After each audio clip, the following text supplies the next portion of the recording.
itakuwa nini? Baba, katika jina la Yesu Kristo, nataka kushukuru ni kwa ajili ya watoto. Umewaweka Mungu ishie milele mahali ambapo wanaweza kukutumikia. Umewapea vipawa Mungu ili wakufanyie kazi. Tunataka kuwaficha chini ya mabawa yako katika jina la Yesu Kristo. Naomba hao mfalme wa ajabu ambao wakiwa katika tumbo za mama yao ni wajua na kwa wachagua, utawapea nguvu mfalme wa ajabu.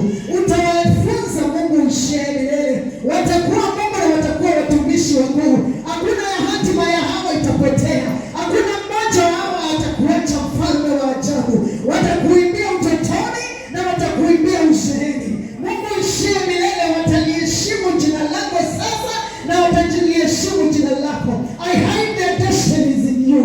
And I pray that Jehovah Father, there is no force of the enemy, that God Almighty will reach them. We pray, Jehovah Father, every spirit of the enemy that goes around looking for young ones that have a mark of greatness, for them to perish, Jehovah Father, it will not find them. Every evil eye of the enemy will not see them in Jesus' mighty name. And now we dedicate them before you, Jehovah Father, and we call them set apart for your work. God of glory, these ones will bring honor to your house. In the name of the Father, the Son, and of the Holy Spirit we pray. Amen and amen. Barikiweni sana, tunaweza kaa chini nitahubiri na huyu mtoto kabla tumpake mafuta, maana sisi wote najua tumekuja kumpaka mafuta. Mtu nisaidie na hao watumishi wa Mungu. Na ningeomba mama yetu asiende, huyu mwimbaji. Sikia anaitwa, mimi ni Mkama. Mkiona sijui watu wa waimbaji wa usiende tafadhali. Nataka uremain. Now, tumekuja hapa. Sikia kama umejiangalia umekuja hapa juu ya huyu mtoto. Mtoto mdogo ndiye amekufanya ulipe fare, umeshinda kanisani leo. Umechoka, umehubiriwa, lakini mshike. Because this girl has a mark of greatness. Mtoto ana alama ya ukuu. At her age, she can command multitude of people to God. Ndio maana mko hapa. Na nilikuwa tunataka dakika 10 tu, tumehubiriwa kanisani, sitaki tuhubiri. I just want to speak about the mark of greatness. Maana kuna watu ambao, kama vile Mungu alisema, aliambia Yeremia, ukiwa katika tumbo la mamako nilikujua. I chose you a prophet. Maandiko yanasema Mungu alikuwa anajua Nehemia akiwa kwa tumbo ya mamake. Na wakati kabla, actually the Bible says before, kabla sperm na ovary inaitwa yes. Amen. Nilisoma kitabu. Ovules. Meet. Before fertilization, Mungu alijua alikuwa anataka kutengeneza Yeremia akiwa a prophet. Now, Baba Shiko na Mama Shiko, nyinyi mlitumika kama vyombo. Kazi yenu ilikuwa ya kukutana na mtengeneze hiki vyombo. Because this girl at her age, ninaambiwa alianza kuimba akiwa mdogo.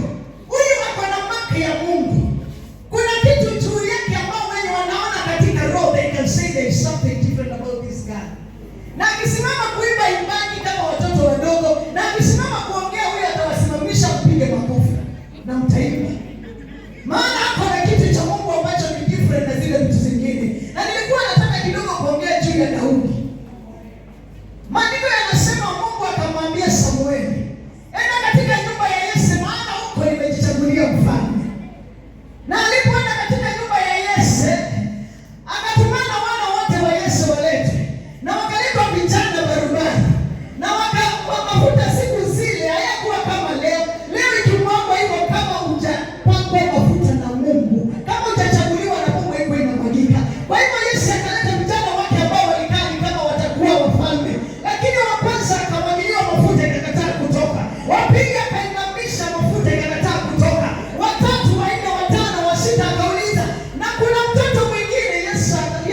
katika mstari wa 7.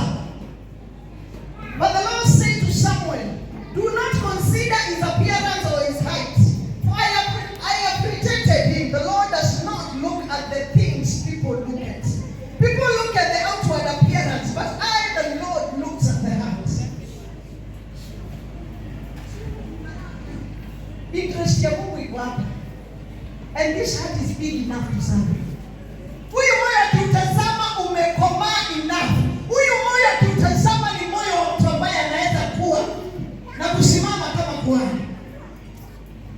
And so when you look at a child like this, unajua kwamba kama vile Mungu alichagua Daudi, wakati katika nyumba ya Yese kulikuwa na watu wengi walikuwa wafalme, Mungu hata wa leo anachagua watu wake.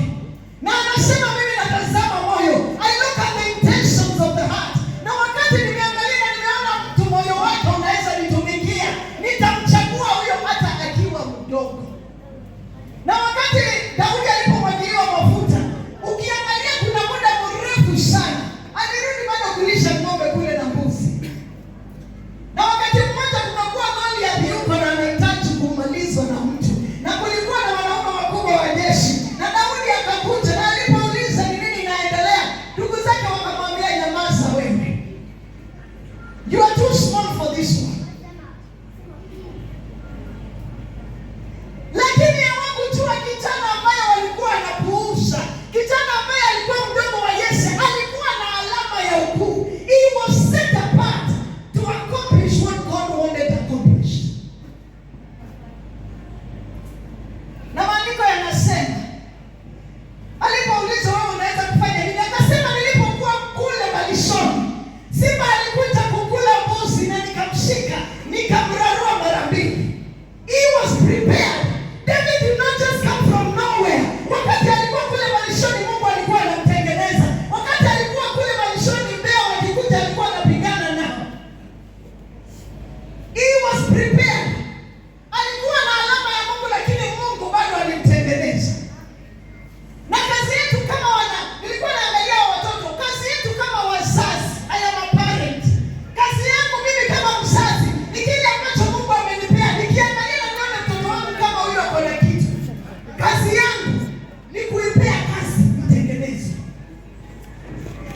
Na ndio maana tunaitwa sisi kazi yetu. The Bible says that kids are inherited. Watoto kwetu tumepewa kama urithi.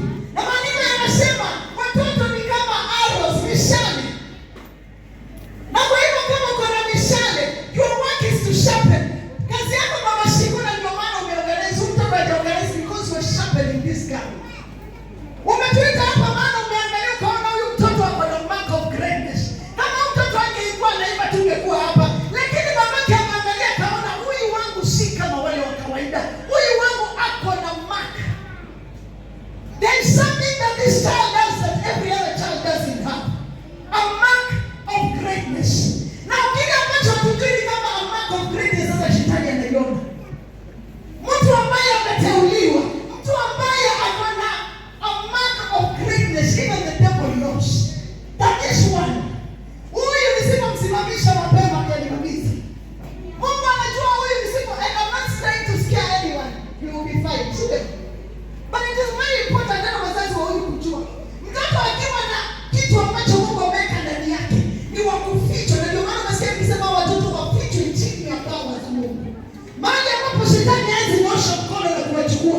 Maana walichobeba ni kikuu. Na shetani anajua hawa nisipodili nao saa hii, hawa kesho watakuwa shida kwangu. Na kwa hivyo wakati shetani anaangalia anaona uko na mark of greatness, he looks for something to bring you down. Maana wewe unaogopesha. And so this generation, ya watoto wetu wadogo ambao tunaangalia na tunaona wako na kitu ya Mungu. Kazi yetu kama watumishi wa Mungu ni kuona na kulea hii kipawa. Kazi yetu kama wazazi, kazi yetu kama walimu ni kuona kwamba hao watu wako na mark of greatness and we protect them. Bwana Yesu asifiwe sana. Because when you have a mark of greatness, let me tell you, wale watumishi wa Mungu wako hapa wanaweza kuambia hatua za mtu ambaye amepakwa mafuta na Mungu Mafuta huattract battles. Na ndio maana unasikia Mungu akisema touch not my anointed. Maana these people have fought battles. Mungu anajua hawa watu wamelala kwa machozi. Mungu anajua watu wamelala kwa magoti wakilia. So he says touch them not. They are paying the price to be where they are. Mark of greatness. Now, ndio tumekutana hapa juu ya msichana wetu. Maana hapa na kitu cha Mungu. Wakati Daudi alipofika mahali pa kuwa mfalme, na Daudi alichaguliwa mfalme, alipakwa mafuta kama mfalme, Sauli bado akiwa. Na Sauli alikuwa mtu wa Mungu. Sauli alipakwa mafuta, alikuwa mfalme, alikuwa mtu mzuri. Lakini Sauli alikuwa na shida moja inaitwa disobedience. Sauli alikuwa tu anapewa instruction kidogo na Mungu. Anaambiwa usifanye hivi, fanya hivi. Anatuma kwa Amaleki, akaambiwa uwa kila kitu utapata huko. Ng'ombe, mbuzi, everything. Lakini Sauli na uchuaji akaenda akapata huko kuna ng'ombe wakubwa, wanono wazuri, akasema hawa sitaua, nitamrudishia Mungu. Mungu alipoangalia aliona kwamba hiyo ilikuwa disobedience. And the Bible says, that is the first time in the Bible. The Bible says the Spirit of God left. Sauli akabaki mfalme asiye na Mungu. Na alipo Spirit ikamkalia. Na maandiko yanasema, na Sauli akauliza, kuko mtu huko katikati yetu ambaye anaweza angalau niimbia, nichezea muziki ili kile kilicho ndani yangu kitoke? Wakasema kuna kijana. Guess who is the boy? David. The man with the mark of greatness. Na maandiko yanasema Daudi alikuwa anaenda. Sio. Hiyo ndio ndio. Anatembea na mimi. Maandiko yanasema wakati roho the evil spirit alikuwa anakuja juu ya Sauli, Daudi ndiye alikuwa anamchezea muziki. And the Spirit of God, the Spirit of God. Why? Because this man had a mark of greatness. Now watu ambao wameitwa na Mungu, wamepakwa mafuta, there is nothing you can do about it. They are anointed, they are set apart.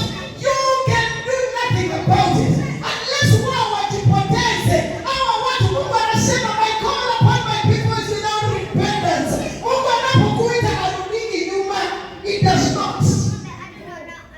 And so because najua katikati yetu kuna watu ambao wako na mark of greatness. It mustn't be kuimba, si lazima ikuwe ni kuhubiri. Kuna watu wako na mark ya ukubwa wa biashara. Kuna watu tukiwaangalia tunaona huyu wako na ukubwa wa Mungu. You can look at them and see greatness. It is written all over them. So if you have greatness, if you have something of God, kama kuna kitu Mungu ameweka ndani yako ambacho unajua ni different, guard it. Kilinde na moyo wako wote na nguvu zako zote. Kuna watu ama majiji, they are people who are talented. What they do is they have a mark of greatness. You cannot resist them. Na unajua mtu akona kitu ya Mungu huwezi resist. Mtu ambaye akona kitu ya Mungu hawezi resist. You can try to put a wall here, but the Lord will lift them now and kiss the next level. Because they have a mark of greatness. Nobody can wrap it up. Nobody can remove it. It is on you. If it is on you, it is yours. It is just a matter of time. It is a matter of time. Na maana leo tumekuja juu ya mtoto mdogo. Now this child has a mark of greatness. It is our responsibility. Ni mshirika wangu huyu. Mimi I will commit to make sure that she grows to become what she is supposed to be. As long as I'm in JCN. I will guard this mark because at times she may not know what to do. But we know, Baba Shiko, sisi tunajua jinsi ya kugadi mtoto. Na tumchunge na tumweke kwa misingi ya kiungu. Maana kile kilicho ndani yake tukikichunga leo, 20 years from now we shall be proud that we protected this mark of greatness. Asante. You know you are great. Unajua Mungu amekubariki. Na kuna kitu nilikuwa nataka kukuambia. Wewe si kama mtoto, kila mtoto mwingine.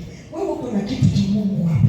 Na kile ambacho uko nacho hata shetani anajua uko nacho. So I want you to learn to pray. Say pray. Yes, you have to learn to pray. And because you're going to become great, I want you to learn to have humility. Usiimbe iwe siku moja usikie kama wewe umefanya umecheka maandiko. Every time we scream, go back and tell God, receive all the glory. Every time we clap our hands and we come hard you and tell me you've done great, you tell God, this is you. And then we'll meet at the top. Okay? So, nataka tuombee huyu mtoto. I want us to hide this child under the shadow of God. Mahali shetani atampata. But above everything else, tunataka kuomba kila kitu ambacho Mungu ameweka kwa mtoto. It will come out at the right point. Atatolewa. Unajua mara nyingi tunakuwa kama tumefunikwa na kitawe. Leo tutakiondoa. Kuna kitu saa zingine kinafunika watu, especially at this age. But then I need people who can guide and guard this girl. Because when she becomes great, the devil will still be watching. So that her destiny will not be thwarted by enemy. Praise the Lord. Jiambie niko na alama ya ukuu. Naongea na nini? Washirika. Yes. Niko na alama ya ukuu. Every one of us has something. Kitu yao different. Uko na alama ya ukuu. Na nataka kila mtu akitoka hapa leo, go and find out who you are. Go and find it, what is it that you carry. Nini ambacho unabeba ambacho ni different na wale watu wengine. Hata kama uko 20 yako ni different si ya kama wale wengine 19. Uko na kitu yako different. You have a mark of greatness. Wazazi ambao mko hapa, watoto wenu hata wale wanakuja namba 40 out of 40 kwa class, wako na mark of greatness. Go find out what it is. And those that are doing well kama huyu wenye tunajua, jua na give them an opportunity to sharpen their talents and their giftings. Ili wakati watapokuwa wakubwa, they will become what God wanted them to become. Praise the name of the Lord. Now, ninataka tuombee mtoto wetu. Na ningependa maana wameingia, sitataka kumuingiza tena. There is a, when I was seated there, the Spirit of God put it in me that you, there's something you need to release now. Listen, I don't know what it is, but come on. Tunataka upige magoti. Wapi mziki? Kuna hapa CD kwa flash.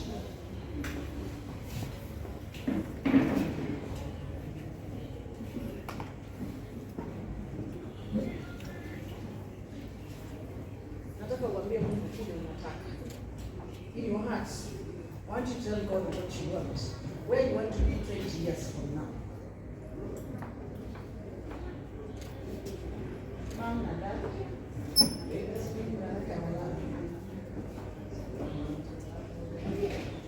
kama kuna mapasa katikati yetu wakuje, watumishi wa Mungu ambao wako katikati yetu tafadhali.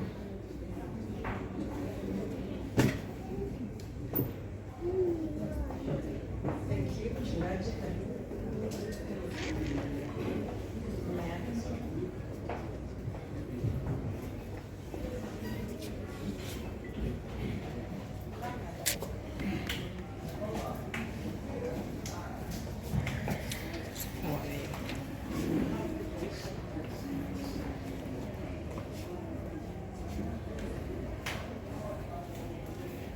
Nataka kwa pamoja tuombe, watumishi wa Mungu, tunaanza kuelekeza mikono tuombe mtoto. Baba, katika jina la Yesu Kristo, ninakushukuru maana hiki ni kipawa. Hiki ni chombo mikononi mwako, mfalme wa ajabu. Unajua huyu mtoto, Mungu ishiye kama Yeremia alipokuwa anatengenezwa katika tumbo la mamake. Kuliandikwa kitabu na kiliandikwa shiko. Na kikasemekana hiki kitabu mwenyewe atakuwa mfanyikazi wako, mtumishi wako mkuu. Na leo mfalme wa ajabu mtoto amemteka hapo na wimbo. Amekuwa mwimbaji, amekuwa akifanyia kazi. She may not understand what she's doing, but najua mbingu inakubaliana na kile ambacho anafanya. Na leo katika jina la Yesu Kristo, kama watumishi wako tumemzingira, tukitaka kumwongelelea ukuu, tunasema Mungu ishiye milele, shiko atakuwa mkuu kwa hii dunia. Atakuwa mkuu Kenya, atakuwa mkuu Afrika, atakuwa mkuu international. In the name of Jesus Christ, tunasema mfalme wa ajabu, huyu Mungu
Kristo, naomba upake mafuta mabichi. Ninaomba Mungu ishie milele, upake mafuta. Huyu mtoto atakaposimama kuimba, Mungu ishie milele, wacha nguvu zako zikawe juu yake. Uimbaji wake ukaponya wagonjwa, uimbaji wake ukainua mioyo iliyovunjika, uimbaji wake ukawe manukato kwako, katika jina la Yesu Kristo. Oh God, ninaomba huyu mfalme wa ajabu atakuwa furaha kwa wazazi wake. Najua Mungu ishie milele, wameona alama ya ukuu ambayo umeweka ndani yake, na maana wamekuwa waaminifu kumshikilia na kumfunza. Ninaomba Mungu ataleta baraka kwao, huyu atawapa jina ya heshima. Huyu Mungu ishie milele atapanguza machozi yao. Huyu Mungu ataleta pesa katika mikono yao. Naomba kuimba kwake Mungu kutaleta ukuu kwako na kutaleta pesa katika mikono yao, katika jina la Yesu Kristo. We call our great Lord. Our mouths are blessed to call our great, and so we call our great. Tunamwita mkuu, hatima yake ni kuu, kesho yake ni kubwa, katika jina la Yesu Kristo. Asante Mungu ishie milele. Na tunapolaunch wimbo Mungu ishie milele, naomba huu wimbo utamuinua kiwango kipya. Naomba huu wimbo utafanya jina lake lienee. Naomba huu wimbo Mungu ishie milele, utamuinua katika kiwango different katika huduma anayofanya, katika jina la Yesu Kristo. Angali shuleni tunamwombea Mungu, katika shule akawe kielelezo, katika shule akawe kichwa na simkia. Anapoendelea kusoma Mungu akafanya jina lako lipewe heshima, katika jina la Yesu Kristo. Tunaomba atakuwa a voice of hope in this generation. Huyu Mungu ishie milele atakuwa sauti, katika jina la Yesu kwa hii generation. We thank you Jehovah Father. We give you praise and we give you honor. Tunapomwagia mafuta Mungu ishie milele, tunafungua milango yote Mungu ishie milele ambayo yanaweza kuwa imefungwa na shetani. Maandiko yanasema na mafuta yanavunja kila nira. And so mfalme wa ajabu, haya mafuta yanapoguza uso wake, ninaomba kila nira ikavunjike, na ninaomba Mungu ishie milele yakawe kifunguo katika maisha yake na katika huduma yake, katika jina la Yesu Kristo. Ninaomba mfalme wa ajabu ukabariki hata wazazi wake, maana wamekuwa wa baraka, wamekuwa waaminifu, na obedient Lord. Wameona ukuu ulio katika huyu mtoto na wakamshika mkono, na kwa hivyo Mungu ishie milele, naomba ukawabariki. Bariki hata ndugu zake Mungu ishie milele, bariki hii familia. Now in the name of the Father, the Son, and of the Holy Spirit, I anoint you, Shiko, for nations. In Jesus' mighty name, I pray from today, no sickness, no evil will stand before you all the days of your life. You will serve God with gladness. You will serve God with an higher anointing in Jesus' mighty name. And heavens will have your backup. Wakati wowote utakaposimama, mbingu itakuwa backup yako, katika jina la Yesu Kristo. Nakupa sifa na utukufu, mfalme wa ajabu. Naomba mtumishi wa Mungu amwekelee mikono, and release the grace upon the life upon her. In Jesus' mighty name. Father, I thank you and I give you praise. Tunasema ni asante Mungu ishie milele. Naomba mikono ya wazazi wake Mungu ikawe ya baraka katika jina la Yesu Kristo. Mungu ishie milele, wabariki, wainue, wape furaha ya hii kazi ambayo wanakufanyia, katika jina la Yesu Kristo. Na huu wimbo wa Moyani kutoka sahi, it is launched in the name of Jesus Christ. Tupigie Bwana Yesu makofi mazuri. Hallelujah, hallelujah, hallelujah. Nataka uangalie wakati sasa.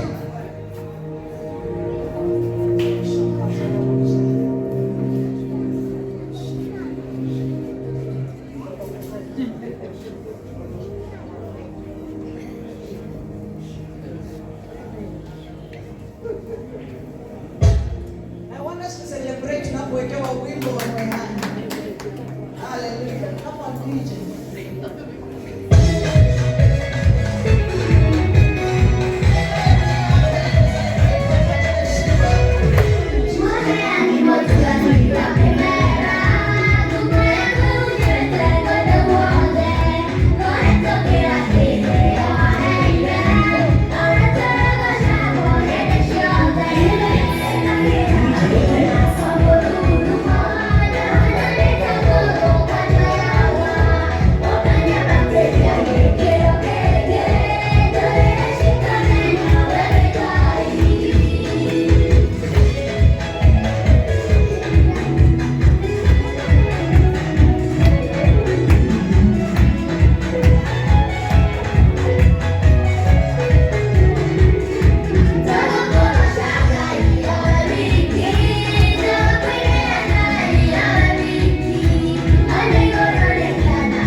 Asante. Lakini tuone Pastor Gina.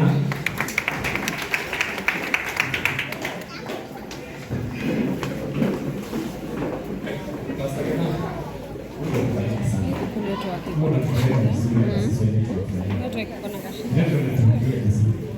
Mungu akuinue kabisa.